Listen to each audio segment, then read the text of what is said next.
Hello, everybody, and welcome on Into One Soccer. Today, Andy Petrollo, Jordan Wilson, Gareth Wheeler with you. I am in the nation's capital, not that you can really tell by two lamps behind me, but in case anyone's wondering why I'm in a hotel room, I am in the beautiful nation's capital. Where we know is the home to Atletico Ottawa, but that's not what we're going to talk about right out of the gate here, gentlemen. We are going to talk about the Canadian national team because, as you saw right here on One Soccer, it was Canada versus USA. Yes, it's a friendly, but when these two nations go head to head, is it ever a friendly? Bragging rights are always on the line, and we know that in the US of A, they're not pleased with the result. In Canada, very, very pleased. So it was a 2-1 victory for Jesse Marsh and his crew. The first time the Canadians beat the Americans on American soil since 1957. There was also the 9th game under Jesse Marsh after he took over in May. And this is what he had to say about the performance. I think the group has evolved and continued to show belief and excitement at what we're doing. And again, I've said from the beginning that they're an incredible group of young men. They love each other and love playing for the national team. And I'm just trying to reward their efforts by continuing to challenge them to grow and get better and be more aggressive and understand the keys and the things that I think can help make them better players and a better team. So it was fun. It's fun tonight. You know, again, we made things a little bit more difficult than we needed to, but we're moving in the right direction, no question. So, Wheels, let's talk about the team because, you know, we waxed poetic about a lot of the players after that game. But what do you make of the team and maybe what your biggest takeaway is and how you're seeing them play under Jesse Marsh? My biggest takeaway is that what we're seeing is showing to be more and more repeatable for Jesse Marsh's team, going up against big teams, better teams, at least according to the FIFA rankings. And you can make the argument punching above their weight, but maybe this is their weight class. That's something that we may have to get used to a certain degree, because in that game, there was one side that was superior than the other, and it was Canada. And it's despite, you know, it's funny listening to some of the reactions from American pundits coming out of that game. You know, Stu Holden, I think he still owes me a shirt, by the way. But I mean, it's like, it's Canada. Like Canada, like it's still surprising. I think it's still some people are having a hard time letting this sink in, how good this team actually is. Yes, the Americans were poor in that game, but give Canada credit here. The work that they put in, this pressure, the athleticism they show, the togetherness, the way that they're connected as a unit, this is turning out to be repeatable. And in the buildup to 2026, I mean, this is significant because they're slowly becoming a team that I wouldn't want to play them, especially on home soil. And we'll see what more games on home soil hopefully look like over the next 2 weeks. But if you are one of the big dogs, you got to come out and you have to expend an incredible amount of energy to beat this fully committed, fast, athletic, aggressive, intense Canada team. It's going to be difficult. I think the one thing that we haven't seen, because Canada have played, you know, Argentina, the top ranked team in the world. They played them twice. They played the US, they played Mexico, they played the Netherlands. They played some really good teams here. What if they play a lesser light, you know, like a team that they might be more on the front foot? I think that we need to see what that looks like, because in expanded World Cup, they could be drawn against some weaker sides, and you just want to see Canada be a little bit more clinical. But in games like this, it's becoming more and more convincing by the game. It's just how committed they are, Andy and Wheels. That's what sticks out to me. Like, this is a team that everyone's buying in and still pressing in the 85th minute. I think there are things to tweak, obviously, as you go forward. And Jesse Marsh knows that. That's apparent. But I think for a team that was so disconnected on and off the pitch, at times there was so much going on, to get them all drumming and going in the same direction is huge. And you can see the commitment. You can see players that, look, we're talking about Jacob Schaffelberg before, didn't even know to get into camp. And now it looks like he knows exactly who he is, knows exactly where he needs to be. And that, for me, that's a Marsh effect. That's someone coming in and saying, this is what I need you to do, which is actually who you are as a person, hardworking, loves to go forward. I need you to go out and play unhinged, still be disciplined, but be your best version of yourself. And they're doing that. So with this team, and there's comments of Jesse Marsh saying that he wants to coach, or he'd rather coach Canada than the States. And I think what sticks out to me when he says that is, I feel like it's almost better, easier being the chaser than the one to be chased. Like, with the Americans and all that's put on them, is they're supposed to be this great nation that goes really far. And Canada, we're new to the party. As much as people in this country know that there's talent here on the main stage in big tournaments and Copa and Gold Cup and World Cup, you're still looking at, and people are still saying that, like, Canada, these guys. I think Marsh relishes the fact that he's coaching a team that has huge potential, but the expectation for them to be a top nation winning all the time is not there. So he is the guy to bridge that gap and to get them going. And I could totally understand why he's excited to coach his team. I also feel like the Americans are a bit salty that it's an American 100%. coaching the Canadians too, because they're like, well, they beat the Americans, coached by an American. I'm like, okay, Yeah, I get it. You can have that. Yeah, whatever. If that's what makes you happy, if you feel like in some way you're still part of Canada's success, okay, great. But what I will say, and I get that coaches in the past, and I get that John Herdman, oftentimes it kind of felt like he was stuck between a rock and a hard place, right? Because he wanted to go out and win trophies and win stuff, but at the same time, understanding that he had to get young players in. But I felt like the young guys maybe never really did kind of get in or get that chance in a way that one thing I do like that Jesse Marsh is doing here, guys, is he's going out to win. He'll start his top dogs, but then you see these other guys getting sprinkled in. He's substituting them in, like seeing a guy like a free, like we're seeing these guys who are getting into games because he does still have that eye on 2026. And the way he's doing it seems seamless. The timing seems right. So I'm also liking the way he's getting young players into the squad, few minutes here, few minutes there. It doesn't matter. The way he even started them again, like a lot of the other guys, Copa America, it's really working with the way he's doing it. But we know that they have another game coming up in this window, September 10th, once again, right here on One Soccer. It will be Canada now traveling to Texas to take on Mexico. Here's what Jesse Marsh had to say about the team preparing for that matchup. We're going to watch the game closely tonight because with a new coach in Aguirre, it'll be interesting to see exactly how he wants to play and what they look like. Tons of respect for Mexico. Great footballing country, great culture in their national team.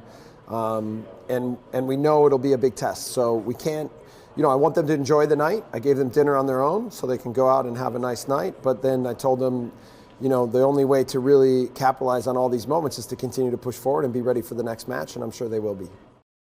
Oh, he gave them a dinner on their own.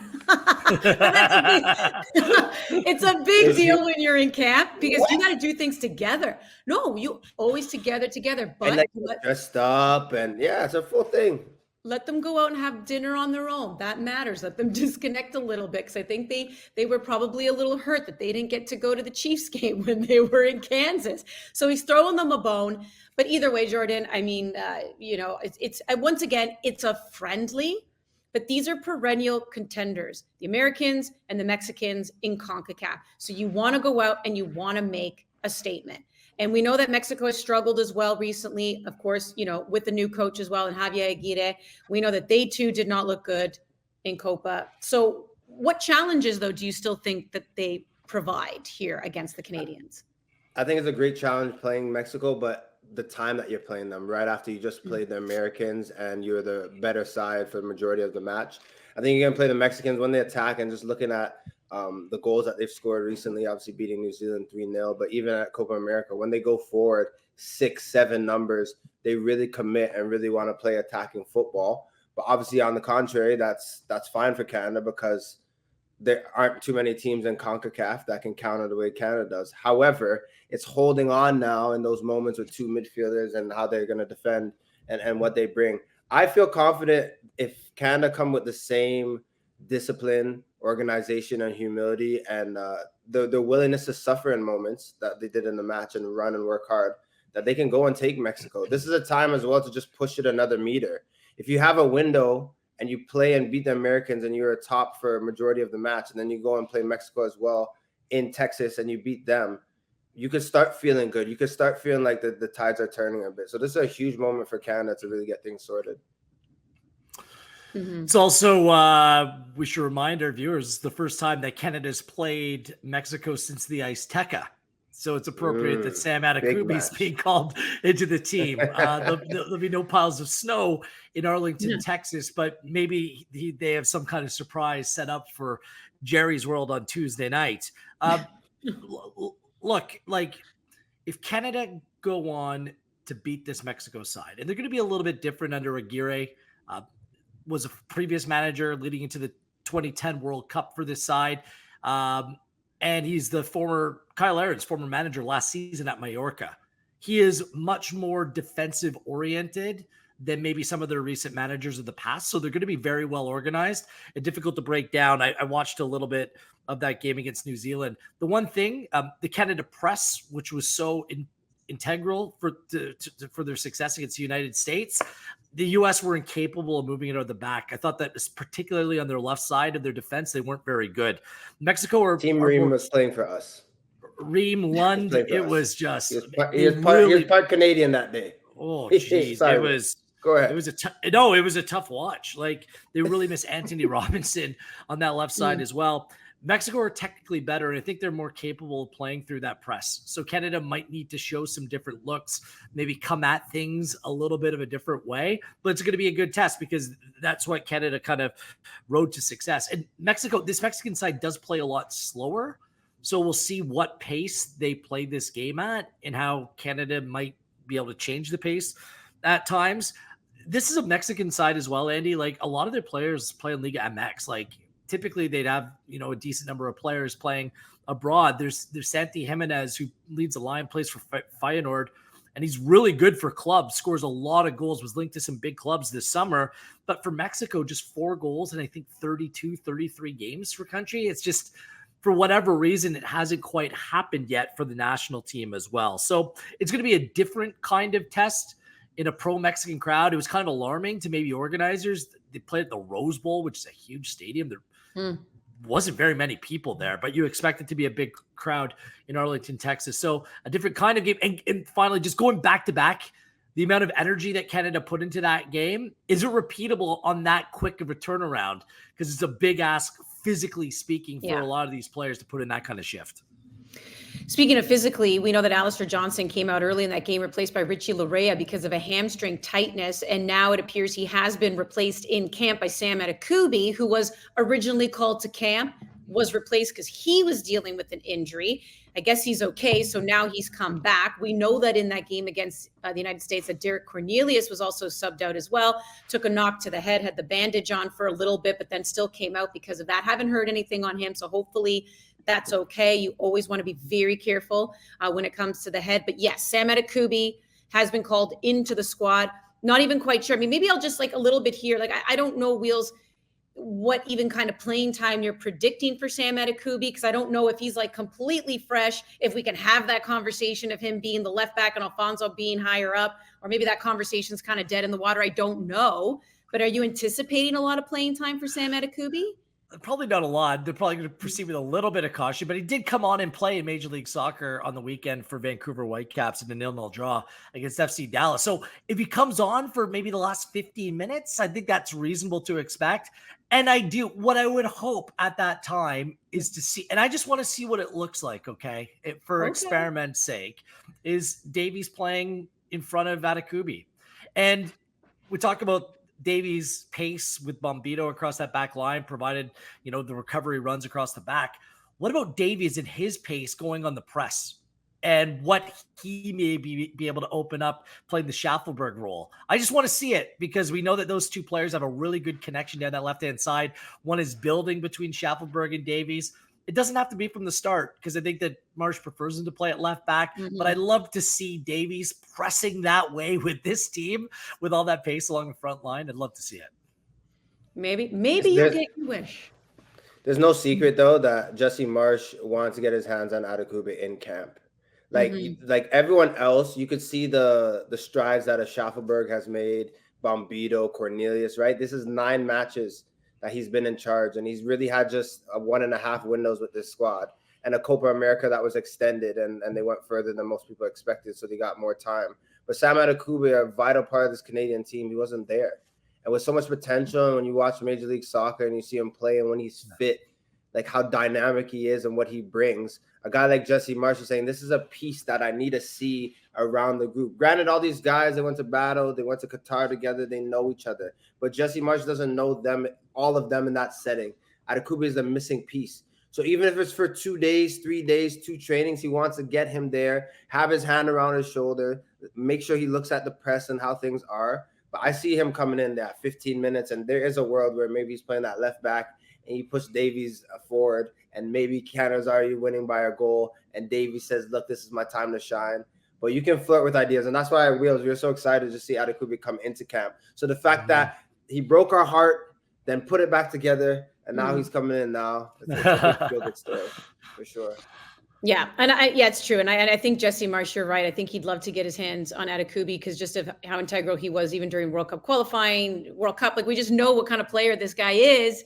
And then the injury bug has decided to visit and is not going away. Sometimes it's like that relative that just says, I'm flying in from Europe for a week. And then it's 6 months later. Did this never just happen to you? Not that I'm speaking from personal experience. Anyway. Yeah, right. From Europe. Italy specifically. Zia, I'm so sorry. No, I'm kidding. Let's end things off, gentlemen, with our Tonybet top picks.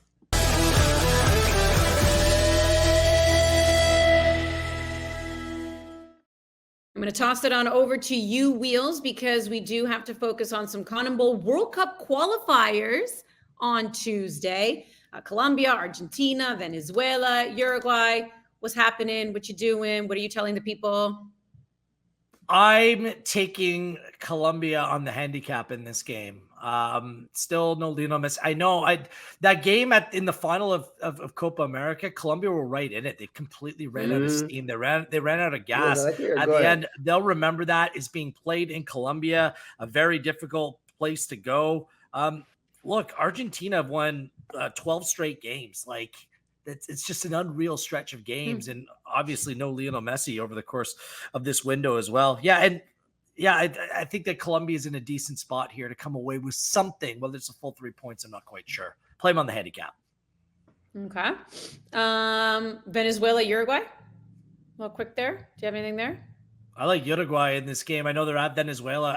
It's very difficult to travel here, but this Uruguay side is just about complete. I think it's at about plus 135, plus 140. I just don't have that exact number, but you're getting them on plus money here. I would back Uruguay in this game. Yeah, they're plus 140. There you go. All right. Good stuff, gentlemen. As always, to everyone watching One Soccer Today, thanks for tuning in.